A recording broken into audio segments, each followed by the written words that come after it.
আজ আমরা একসাথে দেখব গত ১০০ বছরে আমাদের বিশ্ব অর্থনীতি ঠিক কি অবিশ্বাস্য বাঁক নিয়েছে। আসুন একটু তলিয়ে দেখা যাক গত ১ শতাব্দীর এই রোলার কোস্টার যাত্রাকে। ভাবুন একবার, একটা দেশ যুদ্ধ জিতে হয়ে গেল বিশ্বের সবচেয়ে ধনী, তারপর হুট করে সব শেষ, আর সেই ধ্বংসস্তূপ থেকেই জন্ম নিল একদম নতুন এক বিশ্ব অর্থনীতি। আমরা আজকে যে টাকাটা ব্যবহার করি তার পেছনে কিন্তু এমনই এক দারুণ গল্প লুকিয়ে আছে। তো এই গল্পের শুরুটা কোথায়? এর শুরুটা প্রথম বিশ্বযুদ্ধের ঠিক পরপরই, যখন ধ্বংসস্তূপ থেকে এক নতুন বিশ্বশক্তি হিসেবে আমেরিকার উত্থান হচ্ছিল আর গোটা পৃথিবীর অর্থনীতিকেই একটা নতুন পথে নিয়ে যাচ্ছিল। দেখুন, একদিকে যুদ্ধবিধ্বস্ত ইউরোপ ঋণের বোঝায় একেবারে ডুবে আছে, আর অন্যদিকে আটলান্টিকের ওপারে আমেরিকায় তখন বইছে যাকে বলে সমৃদ্ধির জোয়ার। ব্যবসা বাণিজ্য ফুলে ফেপে উঠছে, আর সেই সময়টাকেই ইতিহাস মনে রেখেছে রোরিং টোয়েন্টিজ নামে। কিন্তু এই যে এত বাড়াবাড়ি, এর ভিত্তিটা ছিল কিন্তু খুব নড়বড়ে। আসলে পুরোটাই দাঁড়িয়েছিল ঋণের উপর। মানুষজন কোনো বাজবিচার না করে ধার করে স্টক মার্কেটে টাকা ঢালতে শুরু করল, আর এর ফলে যা হওয়া তাই হল, বাজারটা একটা বুদবুদের মতো ফুলতে শুরু করল। আর তারপর সালটা ছিল ১৯২৯, আর ঠিক সেই বছরেই এই বুদবুদটা সশব্দে ফেটে গেল। ওয়াল স্ট্রিটের ওই পতন, ওই ক্র্যাশটা, পুরো বিশ্বে এমন একটা অর্থনৈতিক সংকট তৈরি করল যা এর আগে কেউ দেখেনি। এই একটা ঘটনাই গোটা পৃথিবীকে প্রায় ১০ বছরের জন্য এক ভয়াবহ মন্দার দিকে ঠেলে দিল, যেটাকে আমরা গ্রেট ডিপ্রেশন বা মহামন্দা হিসেবে জানি। তো এই মহামন্দার ভয়াবহ অভিজ্ঞতা থেকে শিক্ষা নিয়ে দ্বিতীয় বিশ্বযুদ্ধের যখন প্রায় শেষ, তখন বিশ্বের বড় বড় নেতারা এক জায়গায় বসলেন। তাদের সবার মাথায় তখন একটাই চিন্তা ঘুরছে, যে করেই হোক এমন বিপর্যয় যেন আর কখনো ফিরে না আসে। আর সেই লক্ষ্যেই নিউ হ্যাম্পশায়ারের ব্রেটেন উডসে এক ঐতিহাসিক সম্মেলন হল। উদ্দেশ্যটা খুব পরিষ্কার ছিল, এমন একটা নতুন আন্তর্জাতিক অর্থনৈতিক ব্যবস্থা তৈরি করতে হবে যা স্থিতিশীল হবে। কিছু নতুন নিয়মকানুন তৈরি করতে হবে যা দিয়ে বিশ্ব অর্থনীতিতে স্থিতিশীলতা আর প্রবৃদ্ধি দুটোই আনা যায়। এই সম্মেলনে মূলত ৩টে বড় সিদ্ধান্ত নেওয়া হয়েছিল যা ভবিষ্যৎকে পুরোপুরি বদলে দেয়। ১ নম্বর, ঠিক হল যে এখন থেকে মার্কিন ডলারই হবে বিশ্বের প্রধান মুদ্রা, সব আন্তর্জাতিক ব্যবসা বাণিজ্য হবে ডলারে।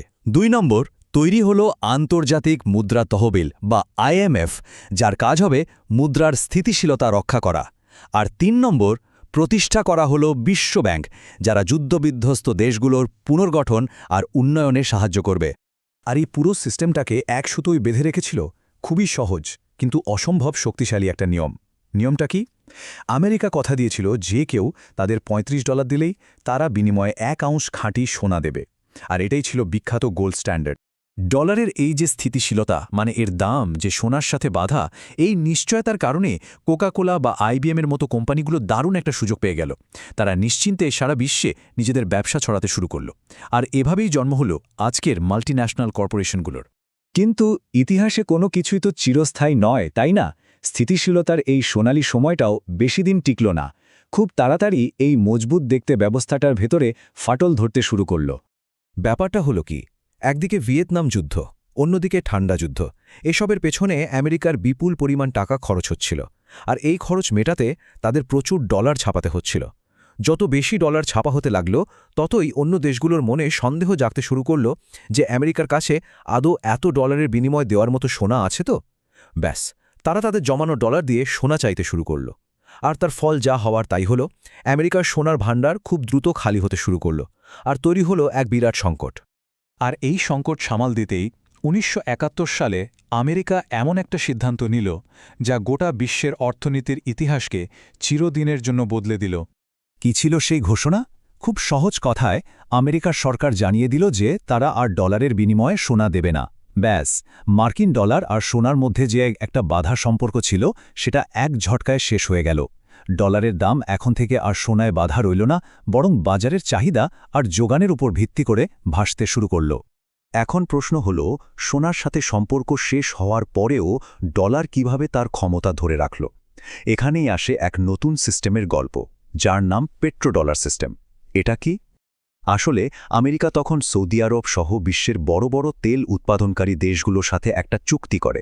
চুক্তিটা হলো, তারা এখন থেকে তেল বিক্রি করবে শুধুমাত্র মার্কিন ডলারে। এর ফলে হলো কি, বিশ্বের যে কোনো দেশে তেল কিনতে গেলেই তার ডলারের প্রয়োজন হতে লাগল। আর এভাবেই সোনার সমর্থন ছাড়াই ডলারের বিশ্বব্যাপী চাহিদা আর ক্ষমতা দুটোই টিকে রইল। তো একদিকে যেমন ডলারের ক্ষমতার ধরনটা বদলে গেল, ঠিক তেমনি বিশ্ব অর্থনীতির মঞ্চেও নতুন নতুন খেলোয়াড়ের আগমন হতে শুরু করল। মানে বিশ্বের অর্থনৈতিক মানচিত্রটা দ্রুত বদলে যাচ্ছিল। বিশেষ করে ৮০ আর ৯০-এর দশকে বেশ কয়েকটা বড় ঘটনা ঘটে। যেমন ধরুন, চীন সারা বিশ্বের জন্য তার অর্থনীতির দরজা খুলে দিল, যা ছিল বিশ্ব উৎপাদনের জন্য একটা বিপ্লবের মতো। আবার ঠিক সেই সময়েই ১৯৮৫ সালে প্লাজা অ্যাকর্ডের মাধ্যমে আমেরিকার রপ্তানি বাড়ানোর জন্য ডলারের দামটা ইচ্ছাকৃতভাবে কমানো হলো। আর এই দশকেই ভারত আর এশিয়ার অনেক দেশ বড় অর্থনৈতিক সংকটে পড়েছিল। আর সেই সংকট থেকে বেরোতে গিয়ে তারা এমন কিছু সংস্কার করেছিল যা তাদের আজকের এই অবস্থানে আসার ভিত্তি তৈরি করে দিয়েছে। আর এই সবকিছুর পথ ধরেই আমরা এসে পৌঁছেছি আজকের আধুনিক যুগে। এই যুগটাকে যদি সংজ্ঞায়িত করতে হয় তাহলে বলতে হবে এটা দ্রুত প্রযুক্তিগত পরিবর্তনের যুগ, আবার একই সাথে একের পর এক অভাবনীয় সংকটেরও যুগ। নতুন শতাব্দীর শুরুটাই হলো একটা বড় ধাক্কা দিয়ে। ইন্টারনেটের ওপর ভিত্তি করে যে শেয়ার বাজার ফুলে ফেপে উঠেছিল, সেই বুদবুদটা ফেটে গেল। আমরা এটাকে .com বাবল ক্র্যাশ হিসাবে চিনি। তার ঠিক কয়েক বছরের মাথায় ২০০৮ সালে এলো আর এক বড় সংকট। এবার কারণটা ছিল আমেরিকার হাউজিং মার্কেট। এই হাউজিং বাবল ফেটেই লেমন ব্রাদার্সের মতো বিশাল প্রতিষ্ঠান বন্ধ হয়ে গেল, আর পুরো বিশ্বের আর্থিক ব্যবস্থাটাই প্রায় ভেঙে পড়ার উপক্রম হয়েছিল। আর সবচেয়ে সাম্প্রতিক ধাক্কাটা তো আমাদের সবারই মনে আছে, ২০২০ সালের কোভিড-১৯ মহামারী। একটা স্বাস্থ্য সংকট কিভাবে গোটা বিশ্বের ব্যবসা বাণিজ্য অর্থনীতিকে পুরোপুরি থামিয়ে দিতে পারে, আমরা সবাই তা নিজের চোখে দেখেছি। তো এই যে ১০০ বছরের রোলার কোস্টার যাত্রার গল্প আমরা দেখলাম, এটা আমাদের একটা খুব গুরুত্বপূর্ণ জিনিস শেখায়। আর সেটা হলো, অর্থনীতি কখনোই এক জায়গায় স্থির থাকে না। এটা সবসময় উত্থান আর পতনের একটা চক্রের মধ্যে দিয়ে চলে। আর ইতিহাস আমাদের এটাই বারবার দেখিয়েছে যে যারা এই চক্রটাকে বুঝতে পারে, এর থেকে শিক্ষা নিতে পারে, তারাই কিন্তু ভবিষ্যৎটা গড়তে পারে। আর তাই এই পুরো ইতিহাসটা জানার পর আজকের দিনে দাঁড়িয়ে সবচেয়ে বড় প্রশ্নটা হলো, সামনে কি আছে? কৃত্রিম বুদ্ধিমত্তা, জলবায়ু পরিবর্তন আর বিভিন্ন দেশের মধ্যেকার এই যে রাজনৈতিক অস্থিরতা, এই সব কিছু মিলিয়ে আমাদের অর্থনীতির পরের অধ্যায়টা ঠিক কেমন হতে চলেছে? আমাদের ভবিষ্যৎকে ঠিক কোন জিনিসটা সংজ্ঞায়িত করবে?